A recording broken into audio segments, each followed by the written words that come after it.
Ευχαριστώ πάρα πολύ για την εισαγωγή, Μάριο, και κυρίως ευχαριστώ όλους σας που βρίσκεστε εδώ μαζί μας σήμερα στην προσπάθειά μας να αλλάξουμε κάπως τη ροή των πραγμάτων και να οδηγηθούμε σε ένα διαφορετικό μέλλον.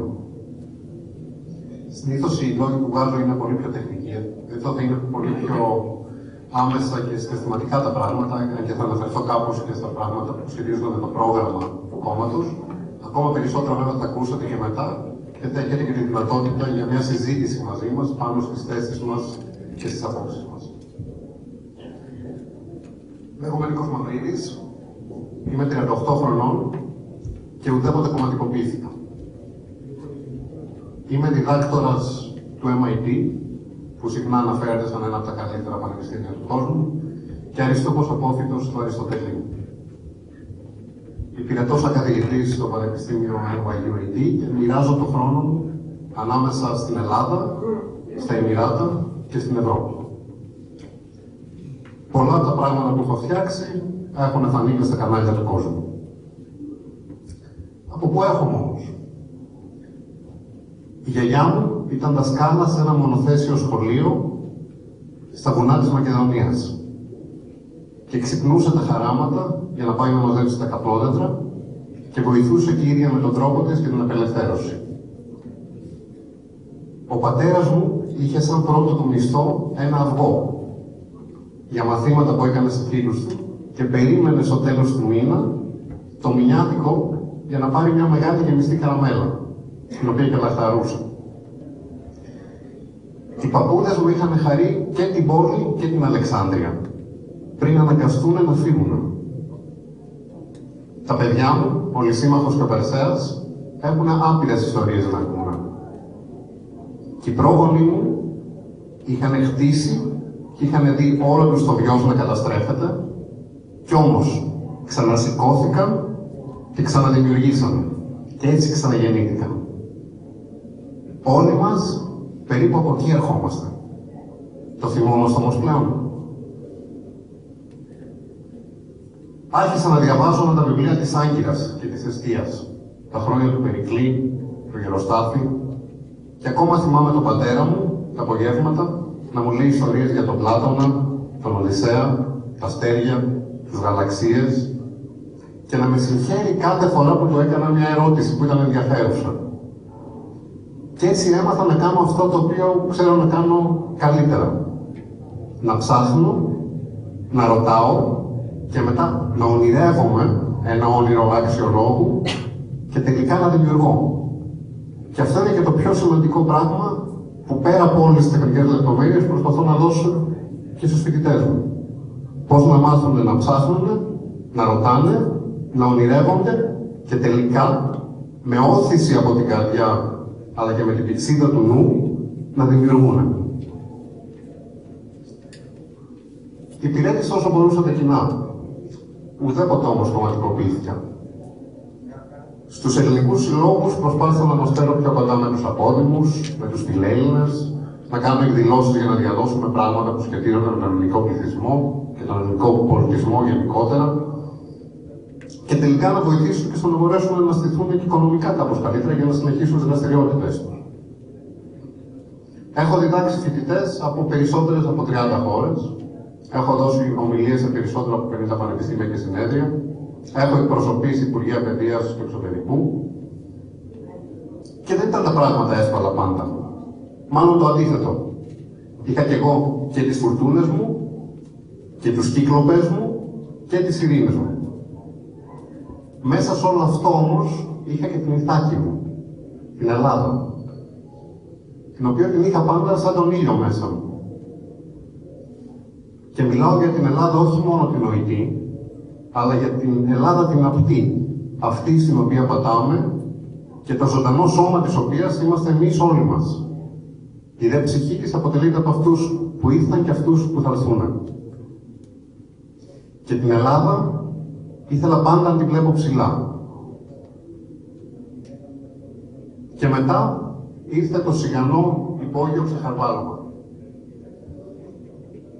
Λίγο η παραζάλη του lifestyle, λίγο τα talk show, παραπάνω τα εύκολα δανεικά Και πολύ παραπάνω η διαπλοκή και η διαφθορά. Και έτσι σιγά σιγά ο Πάτραχος άρχισε να σιγοβράζει και ενώ όλοι πλέανε σε πελάγι εικονικής ευτυχίας, κάποια στιγμή το σεντόνι ξεσκεπάστηκε και αποκαλύφθηκε η πραγματική κατάντια και πολλαπλασιάστηκε βέβαια από τα μέσα μαζικής ενημέρωσης του πλανήτη και φτάσαμε εδώ που φτάσαμε και άρχισε και το σφίξιμο του ζωναριού και η αργή ασφυξία. Όλοι μας περίπου έτσι δεν νιώθουμε. Ξυπνώντας όμως μέσα σε αυτό, ήρθε και πάλι σιγά σιγά το όνειρο. Και συνειδητοποίησα ότι αυτό το όνειρο δεν το βλέπω μόνος μου.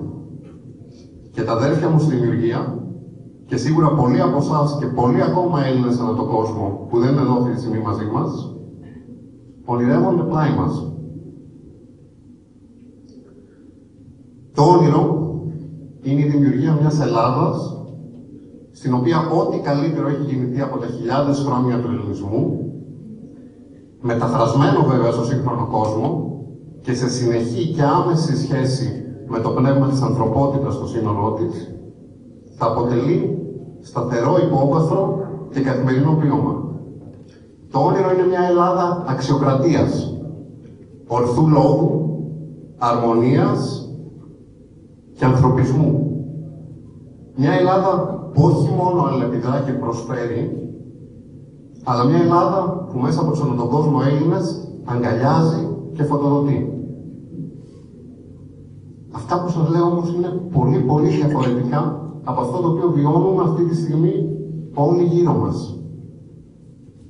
Και εκτός αυτού είναι ακόμα πιο διαφορετικά από το που θα καταντήσουμε άμα δεν καταφέρουμε να σταματήσουμε την πορεία μέσα στην οποία έχουμε βρεθεί. Και ποιος θα μπορέσει να το κάνει αυτό? Αν όχι εμείς, ποιος άλλος θα μπορέσει να σταματήσει τη ροή των πραγμάτων? Πώς θα φτάσουμε όμως εκεί? Γιατί όλα αυτά μπορεί να ακούγονται πολύ θεωρητικά. Σαφώς και πρέπει να μπορέσουμε να ενώσουμε τις δυνάμεις μας. Να δώσουμε τα χέρια και να μάθουμε να συνεργαζόμαστε και πάλι. Και το γεφύρι που θα μας περάσει από αυτό το ποτάμι και να μπορέσουμε να πάμε στην άλλη μεριά, ξεκινάει από τα πολύ απλά και αυτονόητα, τα οποία δυστυχώς τα έχουμε ξεχάσει. Και πολλά από αυτά είναι πεντακάθαρα γραμμένα μέσα στις θέσεις της δημιουργίας ξανά. Απλά ρίξτε μια ματιά. Δείτε τι λύσεις προτείνουμε για αρκετά από τα βασικά προβλήματα που μας έχουν φέρει εδώ που ήρθαμε. Είναι απλούστατες και εφαρμόσιμες. Και για διάφορους λόγους δεν έχουν ως τώρα καν αρχίσει. Δείτε τι λέμε για την πολιτική, παραδείγματος χάρη. Δεν είναι καιρός να πάψουμε να έχουμε γέννημα, θρέμα, επαγγελματίες πολιτικούς μέσα από τα ίδια τζάκια? Δεν είναι τρομερό να έχουμε ανθρώπους οι οποίοι δεν έχουν ποτέ δουλέψει σε μια κανονική εργασία πριν να μας εκπροσωπήσουν? Δεν είναι τρομερό να μην δίνονται ευθύνες για οποιαδήποτε από τις πράξεις τους μέσω του πώς είναι το σύστημα αυτή τη στιγμή? Δεν θα έπρεπε να συμμαζέψουμε κάπως το υπερμεγέθες δημόσιο που έχει καταλήξει να είναι πλαδαρό και να είναι έτοιμο να μας πάει όλους? Το πιο σημαντικό είναι να καταφέρουμε να κάνουμε το κράτος μας να πάρει το ρόλο που πραγματικά του αρμόζει. Όχι ένα διαρκώς υιοθούμενο καρκίνωμα που σιγά σιγά αυτοδολοφονείται και συγχρόνως δολοφονεί και το φέρον οργανισμό του, την Ελλάδα, αλλά να πάρει τη μορφή ενός λιτού και λειτουργικού προνοητικού ρυθμιστή που σκέφτεται και δρά για το καλό όλων μας. Διαβάστε τι λέμε για την παιδεία. Και εγώ ελληνικό πανεπιστήμιο τελείωσα αρχικά. Δεν είναι καιρός να ξαναρχίσουν να λειτουργούν αυτά τα ιδρύματα? Πόσους μήνες τελικά λειτουργούν το χρόνο όπως έχουν γίνει τα πράγματα? Δεν είναι καιρός όλα αυτά τα κομματόσκυλα που εμείς που ήμασταν πρωί και βράδυ εκεί μέσα δεν τους είχαμε δει ποτέ, να πάψουν υποτίθεται εκπροσωπώντας μας να κάνουν κατάχρηση όλων των ιερών ελευθεριών του γένους μας για να μπορέσουν να περνάνε τα δικά τους συμφέροντα και με αυτόν τον τρόπο να καταστρέφουν την παιδεία μας?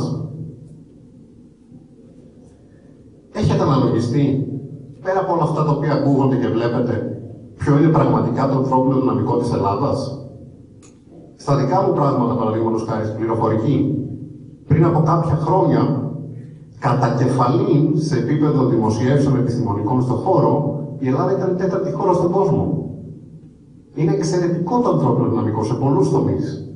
Απλά αυτό ουδέποτε έχει μετατραπεί σε επιχειρηματικότητα και ουδέποτε έχει καταφέρει να στραφεί όπως θα έπρεπε προς το κοινό καλό όλων μας. Και δεν είναι μόνο πληροφορική. Ξέρουμε τι επίπεδο καλλιτέχνες και διανοούμενους έχουμε, αν και μένουν αρκετά στο στρεφή τρόπο. Ξέρουμε τι σήμαινε πριν την αποχάβνωση η λέξη Έλληνας τεχνίτης, τι σήμαινε Έλληνας έμπορος, τι σήμαινε Έλληνας ναυτικός. Εν ολίγης έχουμε ξεχάσει τι σημαίνει Έλληνας δημιουργός σε όλα τα πιθανά πεδία της δημιουργίας.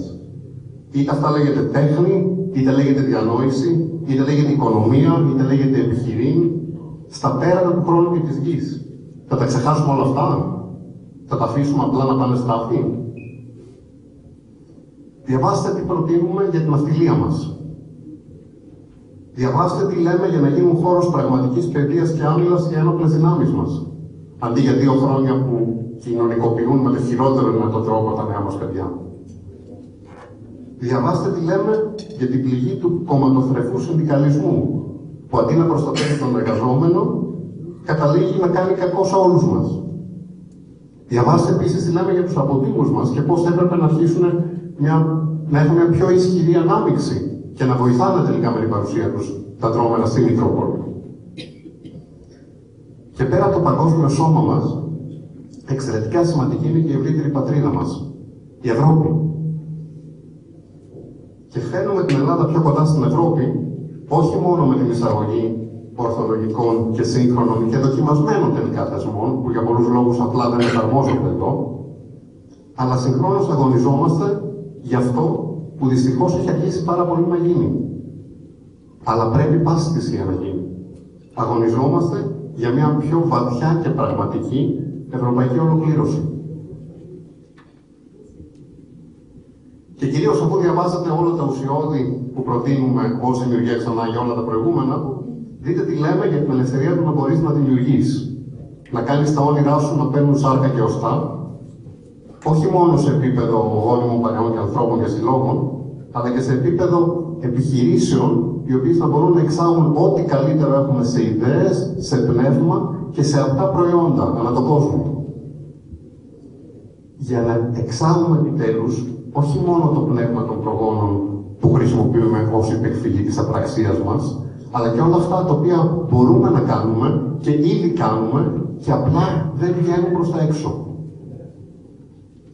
Ο κόσμος αλλάζει συνεχώς. Η Ελλάδα πρέπει να μπορέσει να βρει τη θέση της μέσα στον κόσμο, όσο ακόμα έχουμε καιρό. Ελλάδα, Ευρώπη, ανθρωπότητα. Και πιστέψτε με, μπορεί να βρει τη θέση της. Το γεφύρι όμως που θα μας πάει στο όνειρο, πέρα από διατάξεις και θέσεις, περί παιδείας και άλλων πραγμάτων, έχει και άλλα 2 ακόμα σημαντικότατα συστατικά. Το ένα είναι το εγώ του καθένα μας και το άλλο είναι το εμείς όλων μας. Πρέπει να καταφέρουμε να ξαναχτίσουμε τους εαυτούς μας και πέρα από αυτό πρέπει να καταφέρουμε να ξαναμάθουμε τι σημαίνει εμείς και κυρίως να βρούμε την αρμονική σχέση ανάμεσα στο εγώ και στο εμείς.